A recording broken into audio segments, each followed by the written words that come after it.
Heart attack যদি কারো হয় কিভাবে বুঝবেন? দেখেন মিডিয়ার ভাইরা প্লিজ, এটা খুবই ইম্পর্টেন্ট, এটা প্রচার করতে হবে, কারণ এটা হাজার হাজার মানুষ ইনশাল্লাহ আল্লাহ চাহে তো এইটার বদলতে হয়তো বা আল্লাহ তাআলা তার জীবনটা রক্ষা করবে। হার্ট অ্যাটাক যদি কারো হয় কিভাবে বুঝবেন? দেখেন বুকের মাঝখানে চাপ আসবে, মাঝখানটাতে।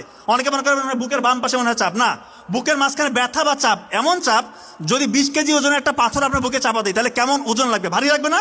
মনে হয় একটা ভারী কিছু চাপ দিচ্ছে, এরকম চাপ অনুভব হবে। সাথে এই চাপটা আপনার এই শোল্ডারে বাম হাতের দিকে ছড়িয়ে পড়বে, হাতটা মানে কপ কপ কপ কপ করতেছে, আপনার ওই সময় ঘাম ছুটবে, সাথে শ্বাসকষ্ট হবে এবং আপনার বমি বমি ভাব আসতে পারে এবং মৃত্যুর ভয়। এই কয়েকটা ফিচার যদি আপনার থাকে আপনি কাল বিলম্ব করবেন না। যদি হাসপাতাল পাশে থাকে অবশ্যই হাসপাতাল নেবেন, কিন্তু অনেকের এরকম হয় যে হাসপাতাল একটু দূরে আছে।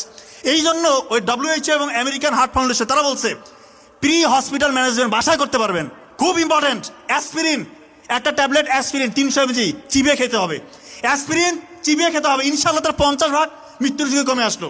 নাইট্রোগ্লিসারিন একটা হচ্ছে স্প্রে পাওয়া যায়, নাইট্রোগ্লিসারিন মার্কেটে বিভিন্ন নামে আছে, ওইটা জিহ্বার নিচে 2 চাপ দিতে হবে। আর একটা হচ্ছে অ্যাটরভাস্টাটিন গ্রুপের যে কোনো একটা ওষুধ 40 mg খাইতে হবে।